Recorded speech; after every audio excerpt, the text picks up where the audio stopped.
Jenny McCafferty at the West Michigan Golf Show with Peter Fitzsimons of PetoskeyArea.com.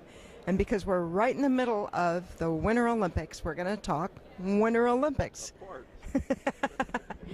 Well, your area, the Petoskey area, has contributed quite a lot to the history of American Winter Olympics. Tell us a little bit about some of them. Started with Everett Kircher, who had a desire to bring first-class skiing to Michigan, so he looked around, and you probably know the story, where he knocked on somebody's door. He liked what he saw from a topography standpoint and said, you know, I want to start a ski area. And the guy looked at him and said, if you're damn fool enough to do that, I'll give you the land. So he wound up buying Boyne Mountain for $1.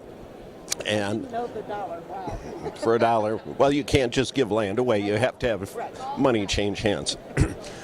So he started building a ski hill. He opened in he had his grand opening party in December 1947, and he had purchased from Sun Valley the very first chairlift in the United States, which Sun Valley had, and Sun Valley was going to upgrade, so Everett said, I'll buy it, and shipped it back to Michigan and installed it on the Hemlock course. It's still running today. I used one, but there.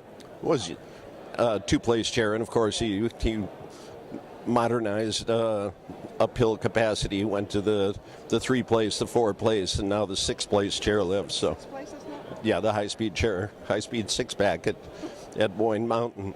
But he was also an innovator from an Olympic standpoint.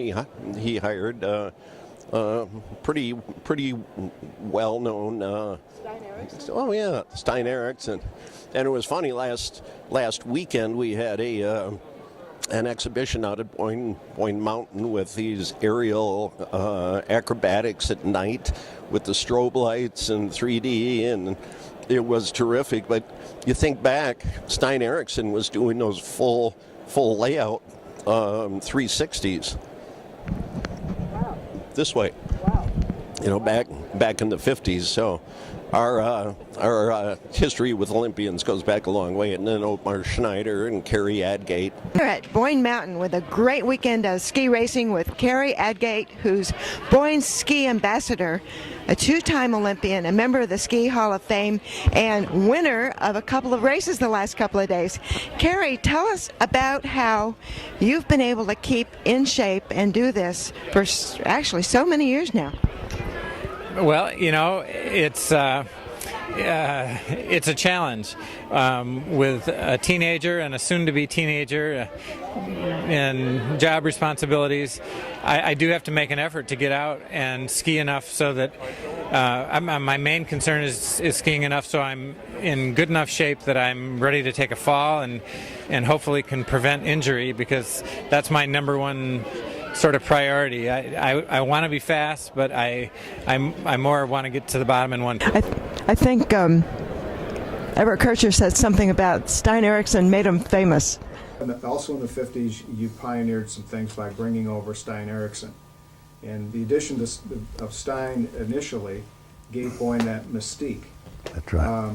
But bringing Stein over to become a part of the Boyne family required a little bit of negotiation on your part. How did you lure him over? Well, we sold him a car, and Don Thomas knew him, met him at the Olympics, because at the Olympics in '52, there was nobody there.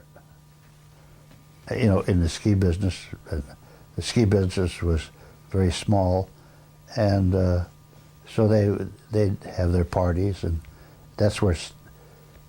And then he was a salesman for me, and I was in the automobile business, in the Studebaker business. At that point, Stein came over and bought a Studebaker. When I was there, I was at the showroom, and when he delivered the car, and so then I said, why don't you come and work for us? You know, he said, I'll plan on it after the '54 World Championships, and that's the FIS. And So he won 3 gold medals. Well, what a find he was. So he came over and he worked for us because I had invited him. And he was here for 2 years. And he did his flips and he made us famous. I think there's some truth to that. So, right now, if people are heading up to go skiing, what are they going to find? Nubsnot, Boyne Highlands, right across the valley from each other, and Boyne Mountain, and our, you don't like to talk about uphill capacity, but we'll ski as many as 450,000 skier days during the course of a winter, and you need to move people fast, and so Boyne Highlands, Boyne Mountain have high-speed Doppelmayr chairlifts, as well as 11 chairlifts at each of the ski hills. So we move a lot of people up and down, and I like to say our business is going downhill in the wintertime.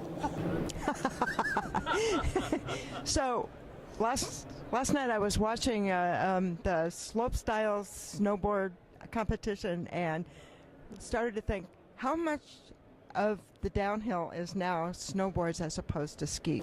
Well, I think snowboarding really energized skiing.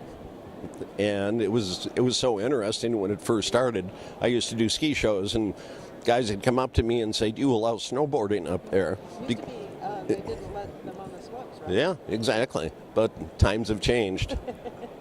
And now you see, it's probably, I don't know if it's 50-50, but there's a lot of snowboarders out there. Yeah. Enjoying the sport. Are there any ski jumps around? Well, the closest real ski jump is at Copper Peak in the Upper Peninsula, and there's been an effort to turn that into a year-round, first-class Olympic training facility. So we'll see how that all plays out. But Nordic ski jumping in the Upper Peninsula has been alive and well for decades. Well, in any case, it's fun to watch the Winter Olympics, and it's fun to think about the history that really started in Petoskey area.